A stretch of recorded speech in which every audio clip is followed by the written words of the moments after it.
everyone, welcome to another one of our LinkedIn live events. And today's topic is going to be how to stop shrinking in your career, right?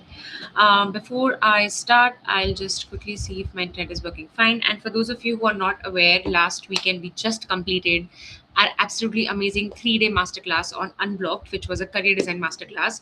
We have a lot of reviews pouring in, a lot of people got a lot of clarity. For a lot of them, it was life changing, it was eye opening, and a lot of them understood why they have been feeling stuck in their careers for a long time.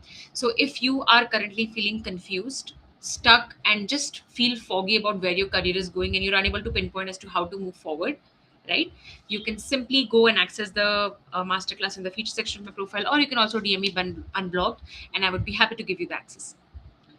All right, let's see if we are doing well.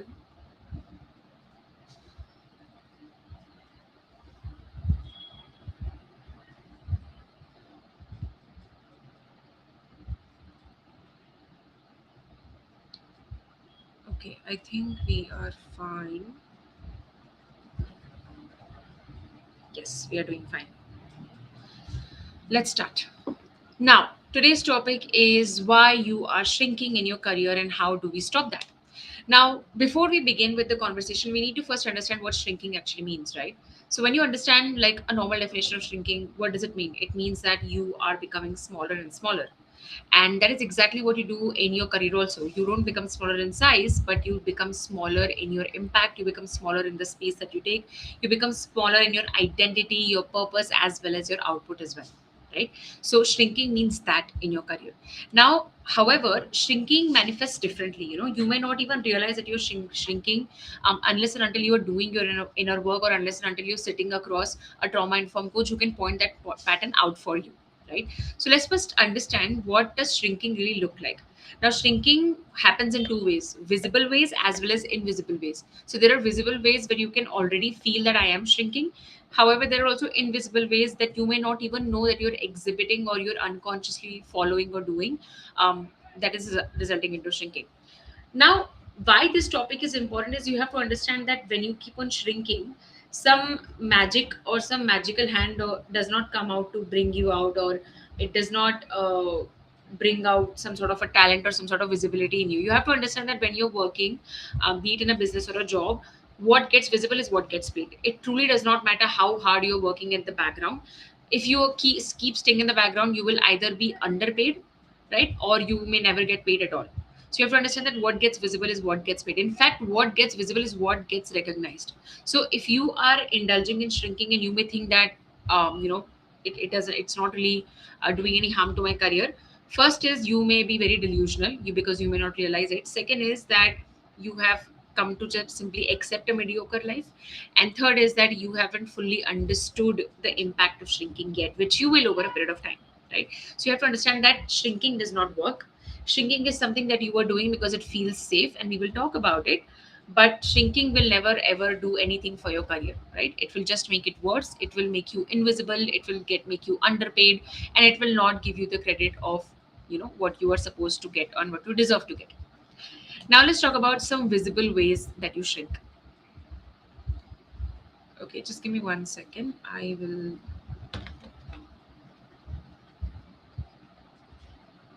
check my internet again. All right, we're fine.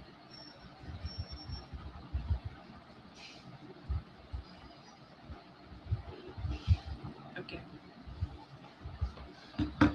Now, let's talk about the visible ways you may shrink. The first visible way you may shrink is that you don't share your opinions, like things that you actually believe in, and things that um, you have an opinion on in social settings in your office, right? Which means that you tend to agree with people, or that, let's say, if you have an opinion, you don't want to share it, or you go through a lot of filtration process, or you just, like, not even filtration process, you just don't share what you actually believe in, right? For example, let's say that there are 5 people in the office who are talking about, let's say, a political party, okay, for the lack of better idea right now. And you have certain opinions on it, but you don't give it, right? You stick to being quiet or you stick to being neutral, you are not revealing what exactly you believe in, right? That is a visible way of shrinking, where you are not taking space, right? Ideological space, not physical space, but ideological space, where you don't want yourself to get known for the ideas that you believe in, right? Second is when you don't speak up in professional meetings, or when you don't speak up even when you want to, even when you may have ideas, even when you are better qualified, or even if you're not better qualified, you're still simply not speaking up in meetings. So this is another caveat I want to mention. A lot of people who shrink, they tend to feel that I don't have anything valuable to add, and that is when I like to tell people that why do you believe you have to meet a standard to speak up, right? Speaking up is your right, right? Speaking up as a human being is your right. Expressing yourself is your right. If you believe that you have to be perfect to have a normal right, then it means that you yourself have levels in your head that you have to cross in order to just exercise a normal right of expressing yourself, right? So when you withhold in meetings, right, when you don't offer your inputs, or even if you know something is not going in the right direction and you know what could be the right direction, you don't speak up, or you're always thinking, or you're always waiting for some opportunity and the opportunity never really arrives, right? So the difference between shrinking and not shrinking is that when you have an opinion or when you have an idea, you actually voice it out without the pressure that it has to be right. Versus shrinking is that you only speak up, that too with a lot of difficulty, when you believe you are right. Otherwise you don't speak up at all, right? Like things are in your head, ideas in your head, you see your colleagues sharing them without this, you know, fear of failure, or without this fear of what will people think of me, right? They do it even if they're wrong, they do it, but you don't really do that, right? That is also one other visible way you shrink yourself. Another is when you avoid risk taking, right? Basically when you stick to the status quo, you don't experiment, you don't start any initiatives, you don't offer any view that you believe could be contrarian, could offend somebody, or basically is just against whatever um, everybody is believing in, right? So you try to play as safe as you can, you try to become invisible in the crowd, right? You don't want any attention, you don't want anybody to notice you, you just want to like get invisible in the background itself, right? And you, like, even if there are opportunities in your office which may be great for you, which would help you, you don't take them up, right? Either you're always waiting or you just self reject yourself. That's another visible way you reject, you shrink yourself. Another is when you don't take any initiative at all, like you only do things that you're asked to do, you only do things that could be expected of you, but not once will you say that, okay, you know what, let me try this even if I don't know, or you know what, I will handle it, or I will take the lead. So that initiative is not really there, and that's another way you keep on shrinking at work. And of course over a period of time you become invisible, right? People don't really notice you, people don't really even know that you exist as a person, right? You just become an employee of the company, like you don't have an identity of your own. The next is when you're just mentally disengaged, right? Like you have mentally checked out from your work. This is also invisible. This is also invisible ways of shrinking also, but you're just mentally disengaged, right? Like you are not really present in the moment, you're not present in whatever is going on, you're just there for the bare minimum. Another physical way or visible way you shrink is when you deliberately like don't take space, you know, like when you will go sit in the corner, you don't look into people's eyes, you always stand out of the way, you always make sure that you're not disturbing anyone. Maybe you are the last to leave the office, the first to arrive. You just make sure that everybody else gets space, even if it means that you have to compromise on yours. So compromising your space comes easily to you. Not being physically letting your presence known, not letting your presence known comes easily to you. Basically anything in any way that you get lost in the background is something that comes very naturally to you, right? That is shrinking at the workplace, right? Not looking into people's eyes when you're talking, always fidgeting, having a very small posture, sitting in the corner, not mixing in the office, not mixing in whatever it is that you're doing, even if you're doing a business, right? All of that signs, all of that points to you shrinking yourself. Now let's talk about invisible ways that you may shrink, right? Let me see if we have any questions or comments so far.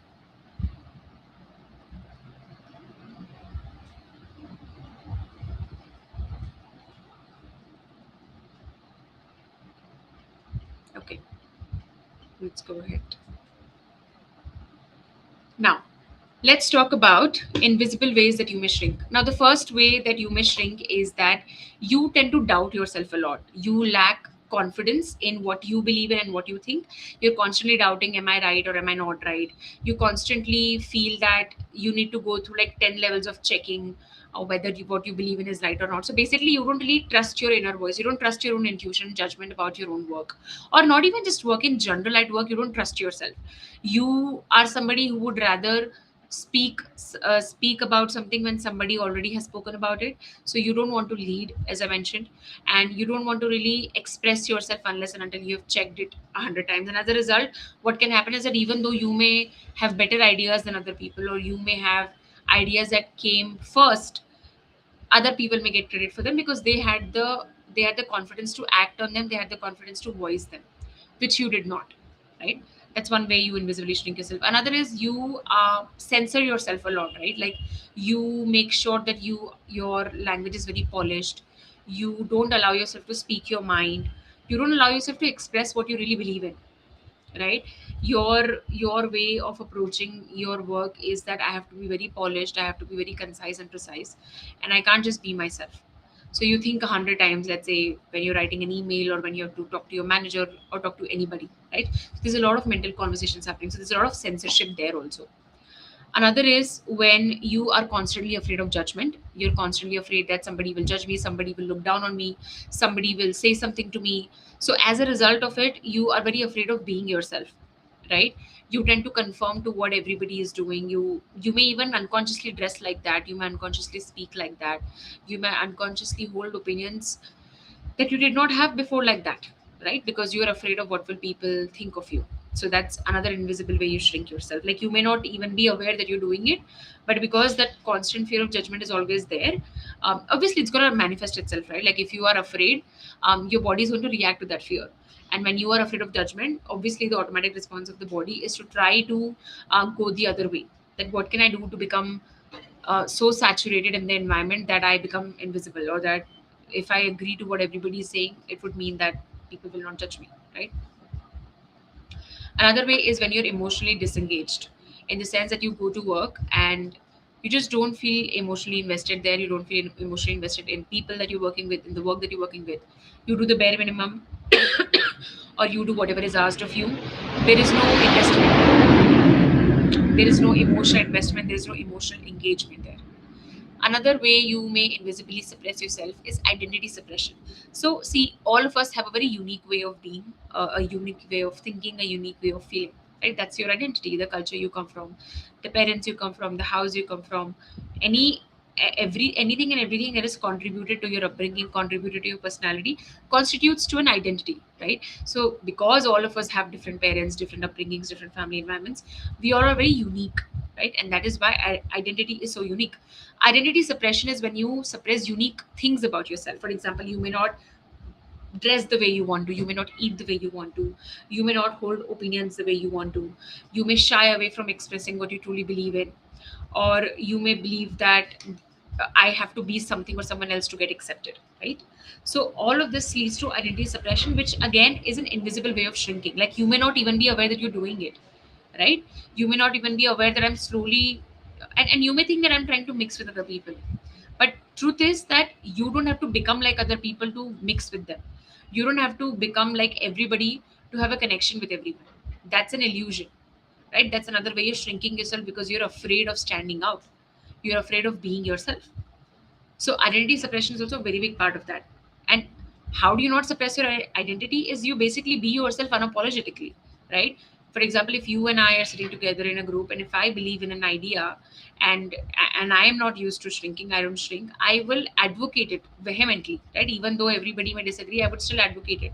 Why? Because I don't believe that my agreement with everyone has to do something with me respecting them, me respecting them, or me having a relationship with them, right? When you become like other people, it doesn't mean that you necessarily have a better bond with them, right? It just means that you're trying to shrink yourself. Now let's talk about why do we actually shrink ourselves, like why does this happen. Okay, before I go ahead, let me see again if we are doing fine internet wise. So something is going wrong with my internet these days. I mean, I don't even know if it's the internet or if it in general it's happening. So I'm trying to see if we are doing fine.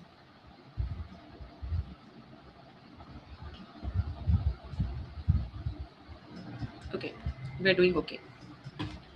Now, okay, before we talk about why shrinking happens, let's again talk a little bit about why are we talking about this in the first place. So, a lot of people tend to think that their career problems are around, I'm not getting the respect that I should get, or I'm working so hard, but I'm not getting the paid I should, the way I should, or that, some new joinee or somebody who is less talented as me or who works less hard as me gets more recognition and more remuneration than me. Or some people just aspire to be known. Some people aspire that people should know me by my name. People should know that I'm somebody who they can lean on, or they aspire for recognition, which is again a very normal aspiration to have, right? All of this is attributed to the fact that somehow you have to work harder and it will happen, and that is not the case, right? Just today I shared an audio coaching in my community around money, and one of the things I mentioned there, which is very related to the topic we're talking right now, is also that what is visible is what gets paid. Similarly, like what is visible and what is unique is what people take notice to. So when you think that I will shrink and somehow it will make me likable, or it will make me more digestible, or it will make me more, I don't know, like other people, you have to understand that it is your illusion, right?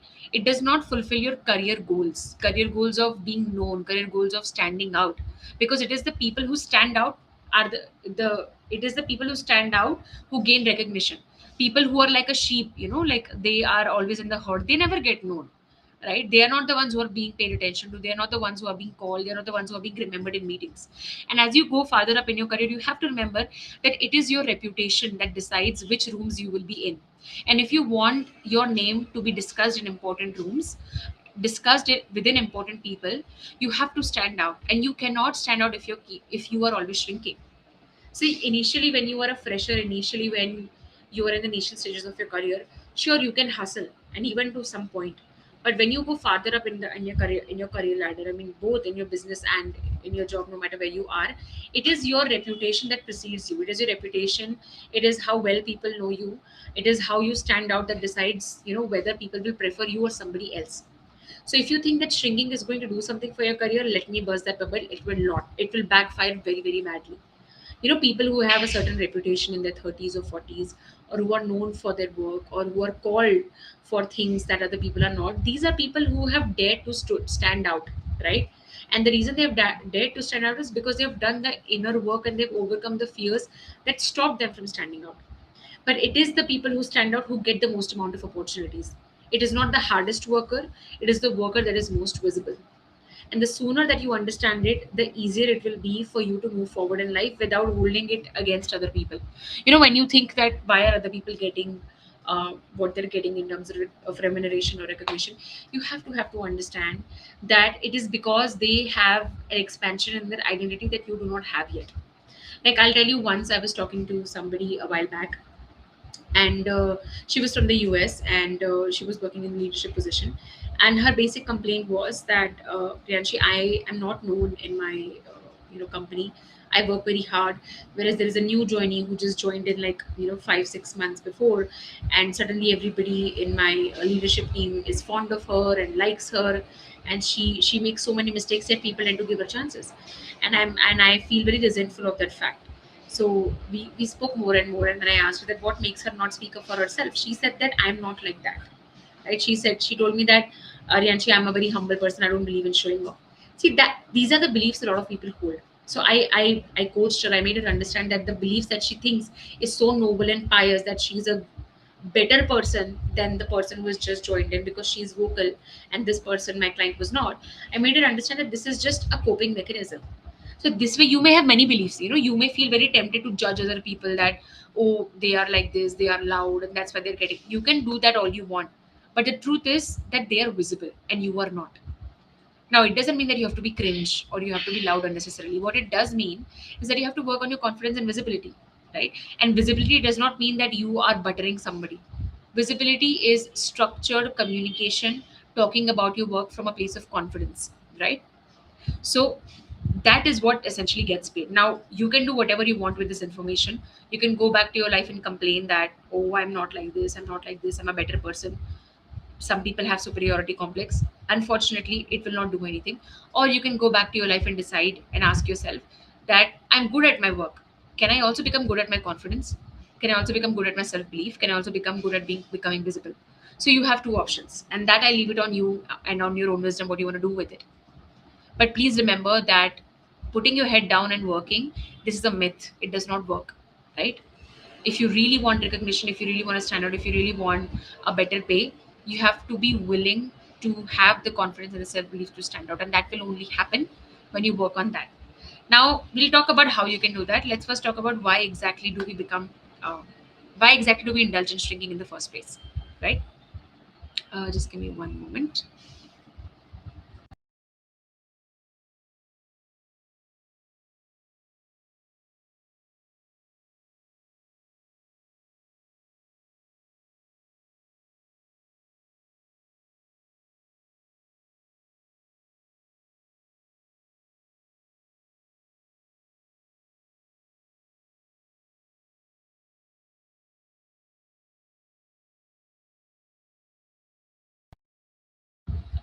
Okay, I'm back again. Now, why do we shrink ourselves? Now, the very first reason, and a very obvious one, is an unsupportive culture, right? If you are working in a workplace, or if you are even in a business and you are surrounded by people who make it very difficult for you to express yourself, or very judgmental openly, or who make you feel emotionally unsafe, and who themselves are very emotionally volatile, you know, like very, very swinging emotions, like they confuse you, they make you doubt yourself, they are not consistent in their communication, they gaslight you, they go back and forth in their words. That can make it very difficult for you to express yourself. However, the story does not end here, right? Difficult workspaces can be found anywhere and everywhere. The problem happens when you don't know how to deal with it, when you don't feel, or when you don't have the capacity on how do I deal with such difficult people, right? That's one of the biggest reasons why you may shrink yourself, or why you may feel compelled to shrink yourself. Right? In that case, you need to do one-on-one inner work so that you can develop your confidence, and you can develop the necessary negotiation skills, conflict resolution skills, and communication skills to actually be able to deal with workspaces like this, or difficult people like that. See, because nobody can really guarantee you that you are always going to work with the most amazing people. But what you can guarantee for yourself is that no matter who I am working with and no matter who I am in front of, I know how to deal with it, right? And that is completely on you. That is not dependent on other people. So if you find yourself not being able to deal with difficult people or difficult environments, right now you can change the environment, but you can definitely increase your capacity to deal with it. You can definitely develop skill set to deal with it, right? Because see, the truth is that quitting is not always everybody's option. If something has become very difficult, you may not have the option to quit. You may not have another opportunity lined up. If something has become toxic, obviously, and you know that you have actually dealt with it, that's also a thing. If you have not dealt with it and your answer is running away, then you may very well face the same situation next time. But if you have dealt with it and you are still in that position, then again, the best thing would be to quit and look for something else. But that may not always be the option for all of us, right? And if that is the case, then increase your capacity to deal with situations like this, right? Because you also have to understand that your level of discomfort that you experience is also determined on how much you're willing to tolerate. Your tolerance level determines a lot of things. The more you tolerate, the more people will make you tolerate, right? That is how it works.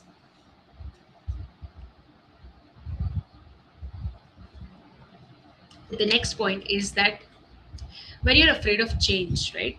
When you're afraid of changing the status quo, when you're afraid of how people will perceive this different personality of yours, when you're afraid of disagreeing with other people, when you're constantly anticipating, abandonment, when you're constantly anticipating that people will look down on me, people will abandon me, people will isolate me, and this is something that your workplace is not responsible for. Okay, fear of change, fear of isolation, fear of being bullied, fear of abandonment at work, fear of what will people think I'm stupid, all of this comes from your past, right? Your past meaning your personal life. See, when you have had a difficult personal life where you have developed a lot of fears, you have to remember that when you enter your workplace, you are not you're not becoming a different person, you're still the same person. So the issues that you don't resolve in your personal life, they are going to manifest in your professional life. So if there is a history where you have had childhood experiences, where you were looked down upon, where you struggle with your self-esteem and self-worth, where you struggle with speaking up for yourself, then it means that you're going to carry it into your adulthood also, right? And that is what childhood trauma is. Childhood trauma is hurt that started, it was never tended to, and then it turned into a trauma, and it it then makes you feel emotionally unsafe from inside. So when you are constantly fearing standing up for yourself, or constantly fearing expressing yourself, or when you believe that people will not like me if I do this, all of this is a result of unhealed childhood trauma that you are carrying, that you have not dealt with it yet, right? So the solution to this is obviously one-on-one inner work. The next is when there is lack of self confidence and lack of belief in yourself, lack of just believing that people will accept me and be there for me even if I am, expressing myself. All of this again comes from unhealed childhood trauma. See, because shrinking is not something that people like to do. Shrinking is a coping mechanism, right? And a coping mechanism is something that we adopt because there was a lot of pain and we did not know how to deal with it. So our body instead chose a coping mechanism. So if you have had experiences growing up wherein you had to be a people pleaser, where you grew up in a very dominating household where you had to shrink yourself in order to keep the peace, or where you had parents who didn't really tend to your needs, who weren't really there for you, so you started minimizing yourself, you started shrinking your needs. Or if you grew up in a household where you were constantly told that your needs are invalid, or that you were told that you were too much, so all of this may result into you adopting shrinking as a coping mechanism, right? And you are probably exhibiting this in your workplace also, right? And you may bargain in your head, like explaining yourself that it's okay, or that I'm being kind, I'm being nice, but honestly you're not being kind or nice. If your idea of being kind and nice is sacrificing yourself, then it is a coping mechanism. Being kind does not mean that involves being kind doesn't involve you self-sacrificing. Being kind is that you're good to other people, but that also means that you're good to yourself too, right? So if that is the case, then shrinking is something that you feel familiar with, right? Shrinking is what your body feels comfortable with. Taking space is something that your body does not feel comfortable with, right? And when I say comfortable, it means that your body may go into shock when you have to express yourself. You may hyperventilate, you get anxious when you try to express yourself, or you just find it very unsafe emotionally and psychologically to express yourself. And when all of that is the case, then you may find it very very difficult to just express, even if the environment around you is not unsafe. And it is because from inside you feel unsafe around expressing yourself. And this is what trauma does, unhealed trauma. It makes you not take chances that you can, it makes you not take space that is even available to you. Because see, sometimes in the environment is not bad, sometimes you're just not used to taking advantage of a good environment, you're not used to just expressing yourself or taking space, right? And that inhibits your own growth, because you can't expect that other people will keep on reassuring you that, oh, express yourself, express your opinions. Your bosses, your managers, your colleagues are not responsible for the lack of your own inner work, right? So if you're constantly seeking assurance, or if you're constantly thinking that, oh, people did not assure me, or that I have a lot of past history, I understand that, but you have to understand that it is a given, it is an unsaid rule, that for your professional development you will actually do your inner work, right? That you will actually work on your personal development. If that is something that you don't do, then unfortunately your career, your job, your workplace cannot fulfill that for you, right? They cannot make you feel emotionally safe. That is not their job, and you can't put that burden on them. It is your responsibility as an adult to heal your inner child. And if you constantly are struggling with shrinking yourself, you're constantly feeling that I don't know how to take space and work at my work, I don't know how to express myself, then it is a problem. However, it is a problem that you can work on, right? Now let's talk about some practical ways that you can take some space, right? The first thing that you can do is that prepare your thoughts in advance. If you know that you're going into meetings, if you know that you're going to have an important conversation, if you know that you're going to confront somebody, prepare your thoughts in advance, so that when you do go there, even though naturally you see, ideally is that you are naturally able to express yourself. That's the most ideal scenario.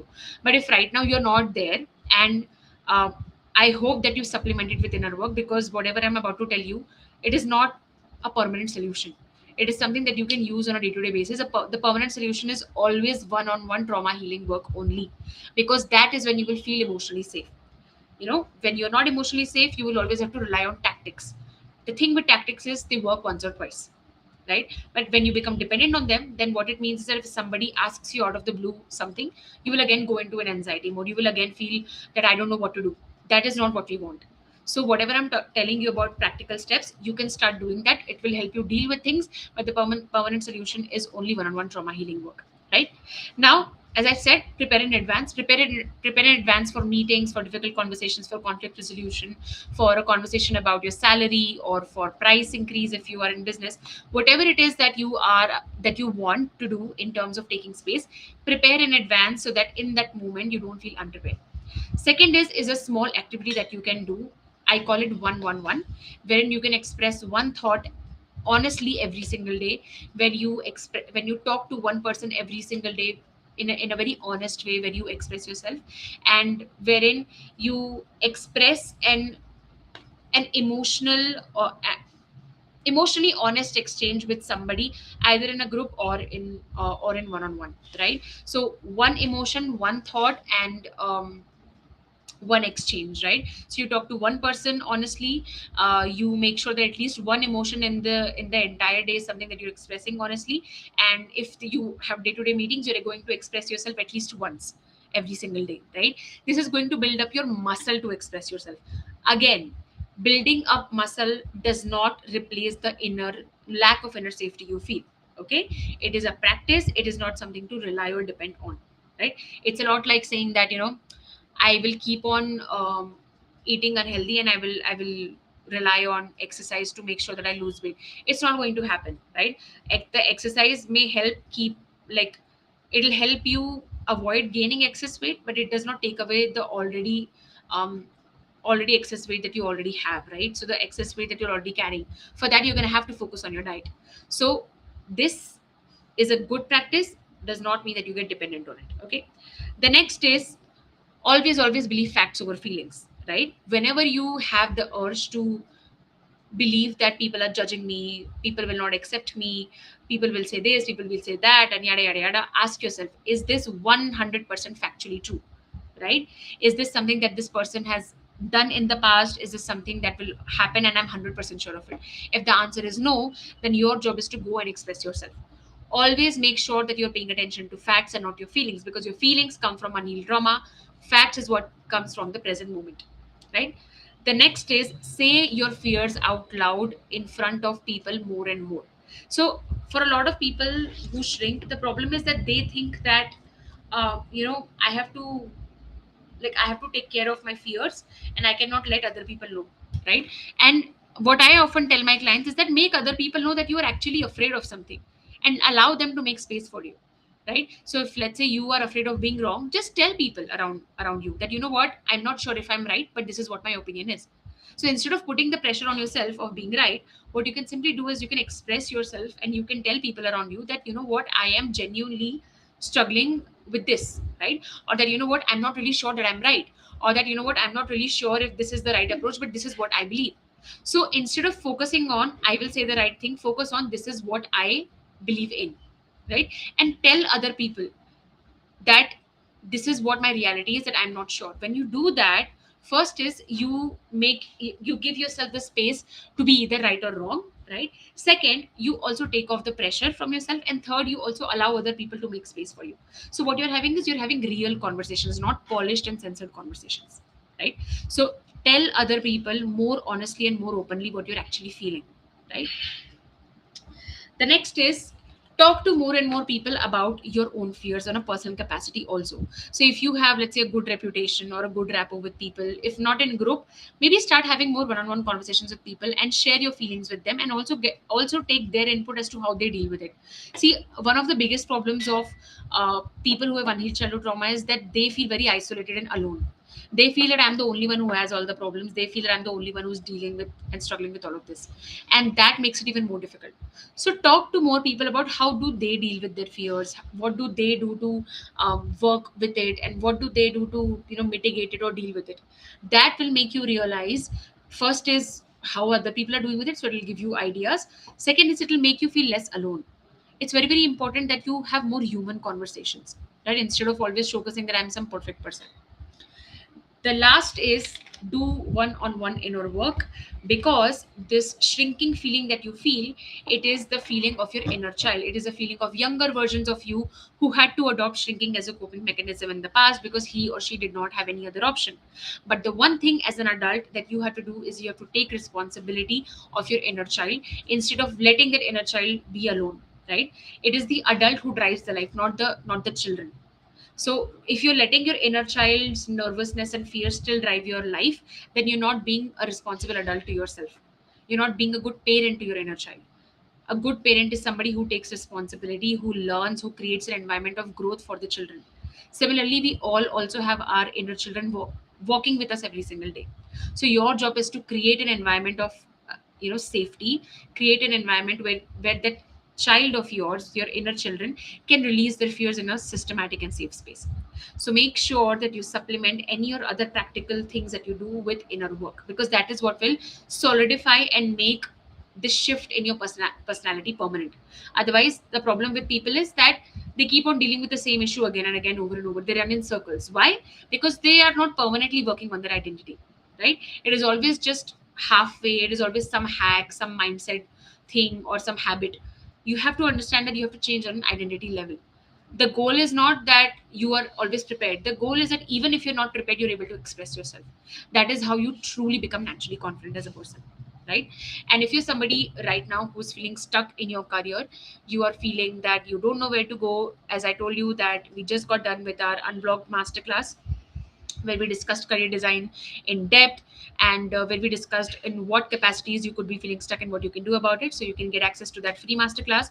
And if you're somebody who's right now struggling with shrinking, who's struggling with not being able to believe in yourself, and it is creating problems in your career, I'm always here for you, and you can always come in and ask my help too. You can always book a one-on-one coaching session, and if you just want to talk to me, you can always DM me too. If there's a specific topic you would like me to discuss on the live event, you are very welcome to share your ideas with me, and I will make sure that I will take them up. I also have free coaching communities. So you can find all of them in the feature section of my profile, where I write and I share audio coachings every single day for you to expand your mind, for you to think deeper, and for you to bring about change in your life in a sustainable manner. Thank you so much if you were here present today. And for those of you watching this as a recording on YouTube, you can ask any questions you want in the comment section, and I always reply. I will see you soon in another live. Bye bye.